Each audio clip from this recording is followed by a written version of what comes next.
Welcome to the first Foundations video. In this video we're going to give an overview of the core training modules that we're using. We're going to go through quite a lot of content in this video. Don't worry if you don't get it all. This is really just an overview, and the rest of Foundations we're going to be diving into this in lots of detail, and particularly we're going to be practicing it a whole lot. All of these things are also going to be included in your manual. So don't worry if you can't see all the detail on the models that we've drawn up here, and there'll also be a lot more detail in the manual associated with these models. So the first model that I've got up on the wall here is a model of the different dimensions of our being, in a sense. So right in the middle here we've got our authentic self. So this is the place of us which is kind of most core to who we are, and it's also the place which is the place that we have choice out of. So this is like a really important piece that we'll keep checking in with, particularly towards the end of the course, such that we know how to express what is most true for us, our authenticity. So going outside of this, we've got the domain of our thinking, right? So this is the domain of our meaning making, where we have interpretations about what data means to us, what our feelings actually mean to us, and also the meaning that we have which actually results in us feeling particular things.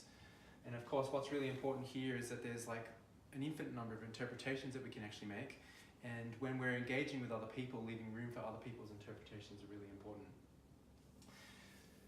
Outside of this we've got the emotional domain. So this is the realm of all of our feelings. What's important here is to actually understand what feelings actually are. So the most basic level of feelings that people generally talk about is mad, sad, glad, happy, bad. There's lots of other lists, but that's one basic breakdown. But actually using feeling words and knowing what a feeling actually is, and not putting actually kind of judgments into our feelings, and we'll go into this more. And then outside of that, we've got the physical domain. So this is the domain of our body, most primarily. But we can start to also incorporate a sense of our physical property and the physical space that's going around our body. Of course, all of these domains are highly related. So when we're talking about the physical domain, that also includes our sensations. And generally, when we have an emotion, underneath that emotion is going to be a whole set of sensations. So if I'm feeling angrier, for me, normally that has some kind of sense of heat and energy in my belly. And we can unpack that for all the other emotions. So this is kind of then, in a sense, our overall self system, all the different kind of dimensions of that self system. But then of course what's really, really important is coming out from that self system is the behaviors that we're enacting into the world, how we're actually expressing who we are out into the world. And this can be quite subtle behaviors, like saying words and what I'm actually doing with my body, how I'm actually moving, or it could be kind of larger sense of behaviors like how well am I looking after my finances. So as well as all these different domains, we've got these kind of lines going around the domains, and these lines are representative of our boundary systems. And you'll notice that there's two lines associated with each domain. So this is representative of having a containment boundary and a protective boundary. So the inside one is a protective boundary and the outside one is a containment boundary. So a protective boundary is where I'm going to protect myself, if we're talking about thinking, protect my own sense of truth from other people. So I'm allowed to have a particular interpretation. It's important for me to see what meaning that I'm making, and that it's valid for me to actually have a particular perspective. So it's important for me to then protect myself from other people's interpretations and not just take them on as true without having some kind of process of knowing whether that's true or not. On the other side is my containment boundaries, right? So the other people have a right to their interpretation as well. So it's important for me to own that my interpretation is mine, and it might necessarily be true for another person. So I need to kind of contain my interpretation and be able to test out how other people see the situation as well. So the same thing goes for emotional boundaries, right? I have a right to my own feelings, and to protect myself, to actually have that right, means that I I might need to take space for myself, or I might need to actually ask for that kind of space, from others to allow myself to have those emotions. On the other side, containment boundary means that I need to be moderate with my emotions. My emotions, if they're too large, can actually shut other people down, or I might feel kind of really uncomfortable in other person's emotions and try and stop them from having that emotions somehow. So it's important for me to actually allow other people to have their emotions as well. On the physical level, I have a right to my own space, to be touched how I want, to have my property looked after how I want it to be looked after, right? And other people have that right as well. So I have protection boundaries that allow me to determine the distance from another person, and also containment boundaries where I can watch how I'm impacting another person based on how close I am to them, or how I'm touching them, or maybe I want to ask permission about how they feel about how close I am. And so containing my sense of physical space and what I'm doing with my body is important. And then behavioral boundaries, right? So what does it mean to actually protect myself from other people's behavior? Where someone's behavior might be inappropriate, where they, whatever it is, like saying things to me that I don't like them saying, and this is where I might actually assert a boundary and ask for people to treat me a particular way. On the other side, having containment boundaries where I'm aware of how my behavior is impacting another person, that they have a right to the actions that they might want to be taking as well. So what's not drawn up here, take this down,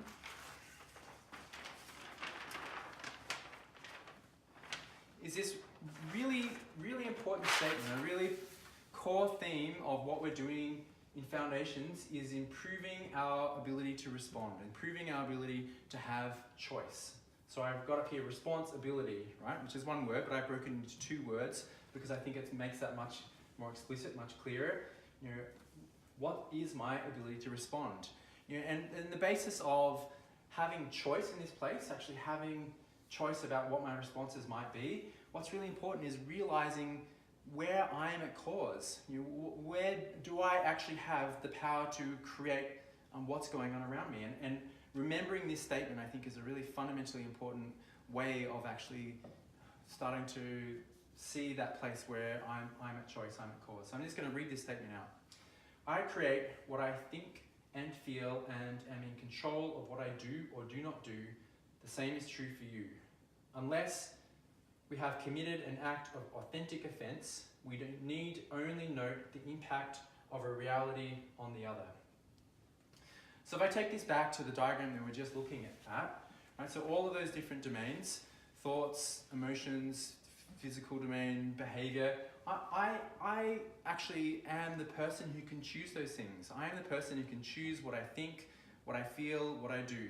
Now there's an important kind of caveat here in that we all have a whole bunch of conditioning. We have things that have patterned us as we've grown up, and so some of those things might take me quite a bit of time to actually shift and work on, so I might actually have reactions based on stimulus coming at me,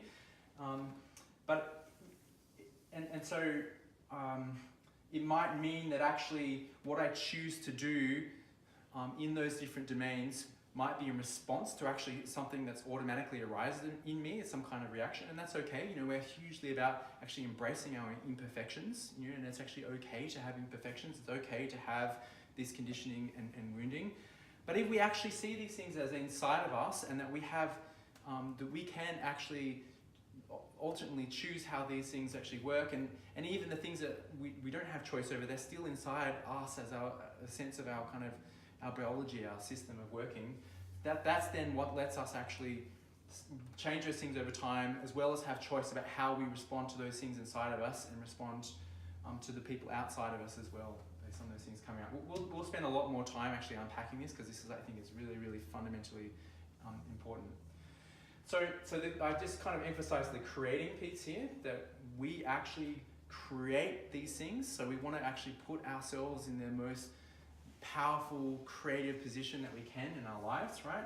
There's another couple of things that I've underlined here, which are really important things that we'll also unpack over time in Foundations. So one up here is authentic offense. So to briefly, just like describing what an authentic offense actually is. So in all of those boundary descriptions that I just went through, if we all have a right to our own thoughts, feelings, and actions, well then, if I'm somehow kind of stopping or denying another person's right to those things, I'm committing an authentic offense on them, right? So if I'm so strong in my thinking reality that I'm not actually allowing space for another person to have their interpretation, well then I'm blocking their right to do that, right? So that would be one example of an authentic offense. Or it could be actually that even more, that I'm intellectually abusing them. Like I'm saying that they're stupid or they don't know what's actually true or not, right? So there's like degrees of these things. So similarly for emotions, if I'm not actually allowing somebody else's right to feel what they're actually feeling, maybe because I'm taking up so much space with my own emotions, or maybe because I'm denying the reality of the emotions. No, you're not feeling that way. You're not sad, you're just like jealous, or whatever it might be. And similarly with physical, the physical ones I think start being a bit more obvious. If I'm like hugging a person when clearly they don't want it, if they're like tightening up while I'm hugging them, that would be an example of me actually committing some kind of authentic offense. And similarly with behavioral realities too. So if I'm not actually providing a person the right to have the behaviors that they want, where I'm telling them that they have to act a certain way, not actually making requests and giving them the right to say no. So these are all examples of authentic offense, and in the manual we'll start to unpack more examples of these things, because this is like really important stuff to understand, so that we know what our rights are, and that we have the awareness to respect what other people's rights are. The final thing I've got on here is impact. So while it's true that I'm the only person who can create what my reality is, and somebody else has that right too. So if they're giving me feedback, ultimately the feedback they're giving me is more about them than it is about me, because it's them creating their thoughts and feelings in response to what I'm doing, right? At the same time, I have probably had an impact that would have them have that kind of experience. So if we want to be in relationship with people, then we need to acknowledge our impact on them. And if we actually have good boundaries, we're going to have more space to hear the impact that we've had and actually inquire into it and have curiosity around it, because we're giving them the space for their reality. But we don't necessarily have to take on what they're saying as true. We can just hear, wow, you had a particular experience when this thing happened. And if I want to stay in relationship, well then, it's probably part of being in relationship to then negotiate possibly some of what my behavior and perspectives are, such that they're going to be impacted differently. Because if I care about people, I'm going to want to actually modify my behavior to understand the impacts that I'm having on people. It could also be that I've had such a big impact, and they might be wanting something so big from me that I can't actually give it to them, and so in that case I might say no. Okay, I hear that I've had that impact on you, and for me it doesn't feel right for me to modify myself in this way, so what does that then mean for our relationship? And this is then where the dance of us negotiating how we kind of play together, we dance together in relationship, becomes really important. So that was a whole bunch of information, so I want to just pause, hear what thoughts are present for you guys, so we can just digest and integrate and explore just a little bit of what we just covered. There's a lot in there. What's really standing out for me is the way these boundary systems are. There's a subtle awareness of them. So there's an awareness of these boundary systems inside me as I gain more and more awareness of them, and there's a way that they're generating my inner reality. They're part of the way I'm creating my inner reality, and then also the translation into the expression in the relationship. So there's in a lot of the examples you gave, oh no, I don't want to be touched that way, or can I please have this? So these are the expressions of boundaries.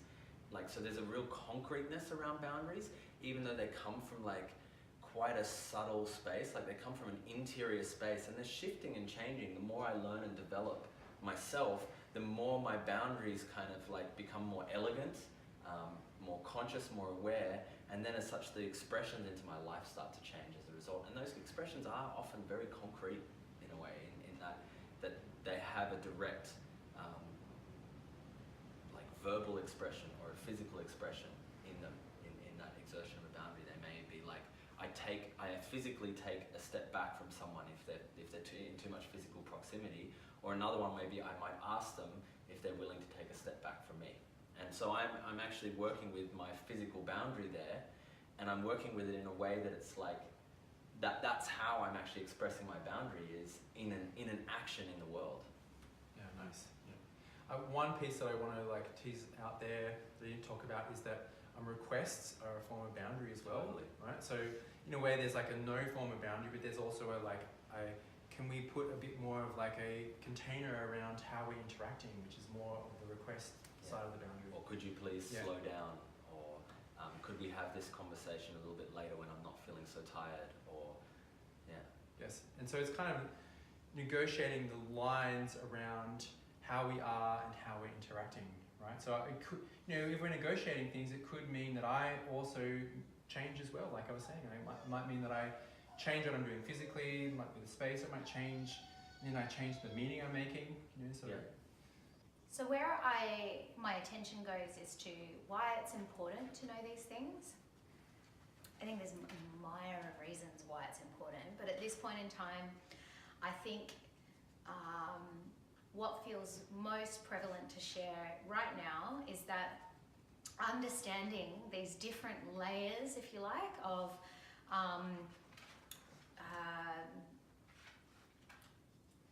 expressions of self, and being that all my history will also determine how these different layers of me work.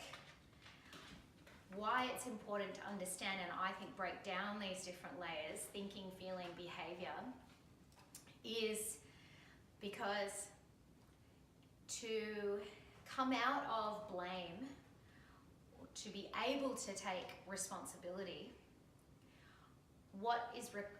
and not be the person who's always taking the responsibility and saying sorry, or never taking responsibility and never saying sorry, or being the person who always takes responsibility for the things that actually they shouldn't be taking responsibility for, and not taking responsibility for the things that really are theirs. Where this model, as we're explaining it, is going to really help you is to be able to break down what actually happened, where is my responsibility, where do I need to apologize, like it says here, when is it appropriate actually just to check for impact and have empathy, and the way that those circles are broken down is physical, what actually happened, what was the meaning that I added to that, that's my thinking, then what were the feelings that I had about that they were my feelings, and then what was the behavior that I took in response to those details, those things, yeah? And once we can break those down, we can see there's actually what Carly was talking about, there is a clear place of choice. There's a clear place of choice in my behavior, yeah? So my behavior is how I'm going to authentically offend you, and that's where I can have choice. And so my ability to really assess those different domains will have me know, is it true? Do I really need to modify my behavior here? And how did I get there? What were the thoughts that I had that had me feel the way that I felt entitled to behave in that way, or that had me feel collapsed such that I didn't actually say the thing that I needed to, or how I was feeling or whatever, so that I didn't act in my own best interest. This model is a great way to start breaking that down, and we're going to practice that throughout the next month. But the more that we do that, it becomes like much quicker. What actually happened? what was the data, what was the meaning, how did I feel, then what did I do with that? You know, and was that offensive? What was the impact with what I did? Awesome. Yeah. The one piece I just want to speak to that you mentioned there was this thing of blaming other people. You know, I think one of the ways that we get most into trouble in relationship is essentially saying, you did this thing to me, blaming somebody else for the experience that we had, rather than actually owning our belief to create it. Okay, somebody might have done something that, you know, given us some kind of stimulus, had an impact on us that, like, we found really hard. You know, but that's actually speaking generally to our history. It's speaking to the history of, you know, what experiences we've had that would have us come up with a particular meaning, which would then have us feel a particular way. Absolutely. So that history is ours. Yes, it might be like a hard history. It might include trauma, and you know, and it might mean that we need to ask the person not to do that thing that had that impact on us, right?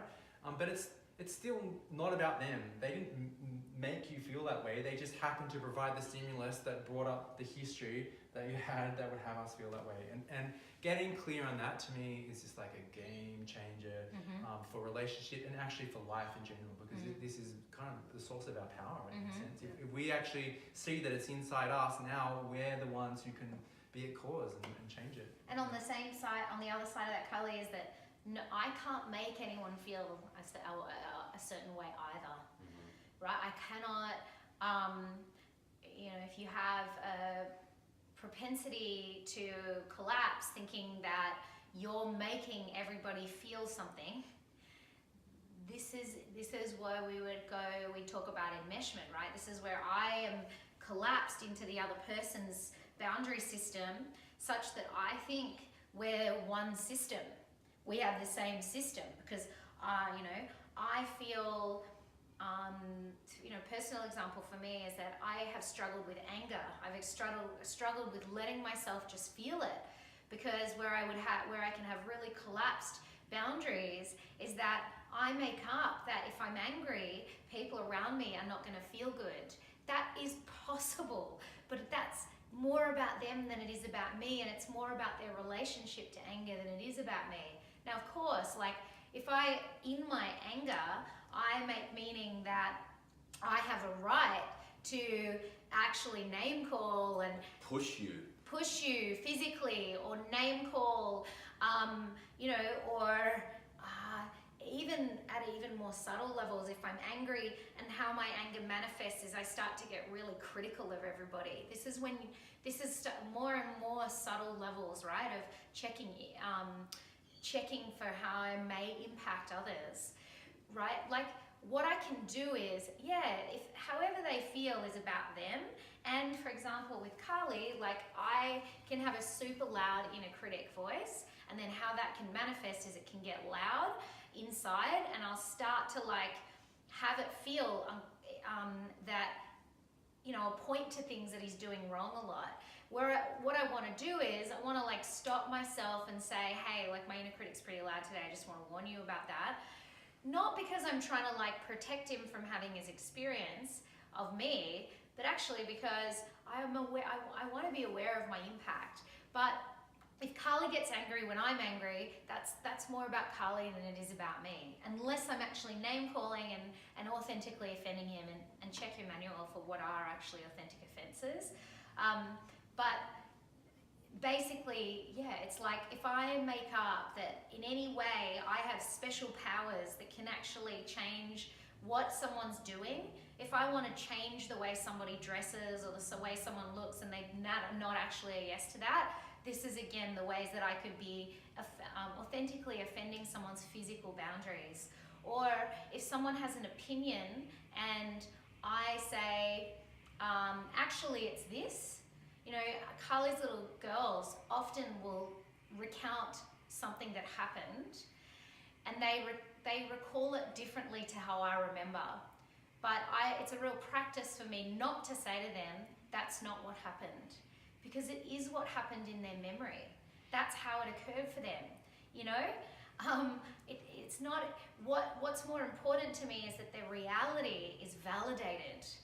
And then I might ask more questions about, like, I didn't realize there was that many people there, you know? Or I didn't realize that Dad wasn't responding to you when you were calling out his name and that all the other dads looked around. Carly's memory was that there was no other dads there, but you know, your memory is that lots of dads and my dad didn't turn around, you know, got it. Like, it's not important to me actually to argue those details. It's actually more important for me to like honor that that was her reality, and then I can have a different reality, but I want to have hers feel validated first. This is like a practice that we as a team every day are having to practice and like make amends or make admissions where we screwed that up. You know, this is a practice that we're going to be in for the next period of time, that is not kind of how we've been conditioned to think and be responsible in our worlds, but it actually has us be in secure attachment with one another, and not actually like increasing the shame that others feel and we feel by these subtle or not so subtle violations of our bodies. There's something in that I wanted to like double click on as well. As it's like when you said, I can't make somebody else feel something, and then for me it's also to zoom in on that and go, and if I try to, then I'm in a negative control state. Then I actually am in authentic offense. If I'm like, I want someone to feel attracted to me, and I like try and subtly manipulate them to get them to do that, or if someone did something that annoyed me, but I'm unable, like I don't feel clear on being able to say this wasn't okay for me, and I subtly try and start making them wrong for it. Like I want to make them feel guilty or ashamed for what they did, and I have like little barbs and jabs everywhere. And so I don't have the right to make anyone else feel something. And so to be aware of that, and that's where it ties back into me, the importance of the distinction between these two layers of boundaries. So I think we might often think of boundary as only protecting what's coming towards me. It's a boundary is something that I do to others, that I moderate the way others are impacting me.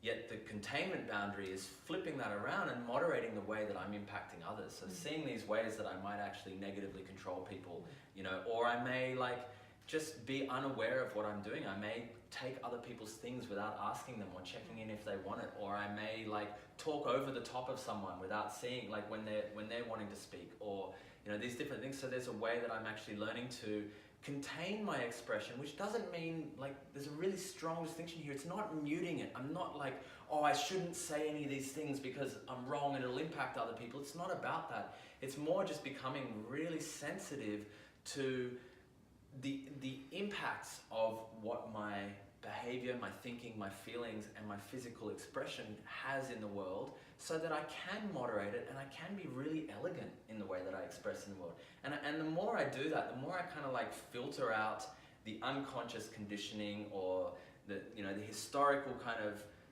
like habituated behavior patterns that aren't very like elegant or very well expressed, and I filter them out and I start to come into a cleaner and cleaner place. That's when my authentic self starts to really shine. That's where I'm able to clearly express what I need and want. I'm able to clearly express my emotions in a way that's like it's coming out of me clean. It's almost like the containment boundary filters my expression, so that all the extra meaning making and stuff that is like my interpretation and assumptions and expectations kind of drop away, and I can be more pure and pure in my expression into the world. And as such, my space in the world changes. I become a more fully expressed human being. I become, this more functional, mature, elegant, powerful human being in the world. Yeah. I think the final piece I want to say here, following on from what you said, is framing this in terms of control. So you mentioned negative control there. So to me, I think authentic offense, a lot of it is basically if I'm trying to control somebody's reality somehow. Yes. Like I'm wanting to control how they think, feel, act, without actually honoring that they have the right to create those things, right? Yeah. On the other side of it, I want to, or I think I have to control. Yes. Yeah, totally. Maybe I don't want to, but I think I have to. Yeah, I need to. Because if I don't, you're not going to do it. Yes. Yeah, totally. Yep. I like it, or if you don't change, then I'm not going to be able to be your friend. Right. Somehow. The subtle threats as well. Yes. Like if you don't show up in this particular way, I'm going to leave. I'm not going to Yes. be with you. I'm not going to be with you unless you do this. That's right. Yeah. But the flip side of that is like actually getting really clear on where we have positive control, where we can actually make requests in a certain assert boundaries, and it's actually, you know, and I think a lot of us have like shame, you know, and think that we're not allowed to have desires and needs, you know, and that somehow we might actually lose love and connection if we assert those things. So there's this process of needing to actually heal those things in us and realize that we have the right to actually ask for those things. You know, okay, I don't have a right to make you feel a particular way, but I don't want you to feel a particular way, and I can express that. Like, hey, I want you to feel happy right now, and it's totally up to you how you feel, but I'm allowed to like have that desire, you know. And this is where it can get really subtle, you know, like kind of so having powerful positive control where we can express ourselves clearly. It's okay for us to have needs, desires. We're valid in our own reality, but the other person is too. And then what is it to kind of negotiate? You know, and really, to me, boundaries, good boundaries, a lot of it is about having just like good, proper separation such that we can negotiate, so that we don't get kind of entangled with each other, you know, into those kind of then control style patterns where we're not allowing each other our own rights. One tiny little thing, because we haven't said it, is on the opposite side of kind of, I'm going to use the word negative and positive, following off what you said, but we have emotions that we often can prefer to feel. Bias. Right, bias. Again, this is also true with like how happy someone makes me.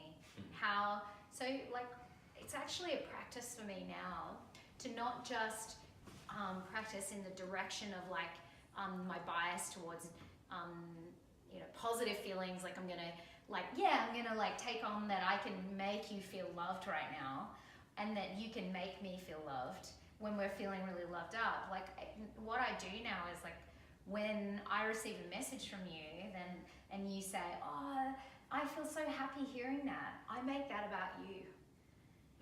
I don't, even though, like that's about Carly. That his response is happiness, or that his response, oh, I feel so loved hearing that. That's about Carly, actually. He chose to go in that direction with however I was being, but he chose in that moment to interpret what I was saying or doing in a certain way. So now often I'll say to Carly, I'm making up right now that you really love me. And he'll go, yeah, that fits. You know?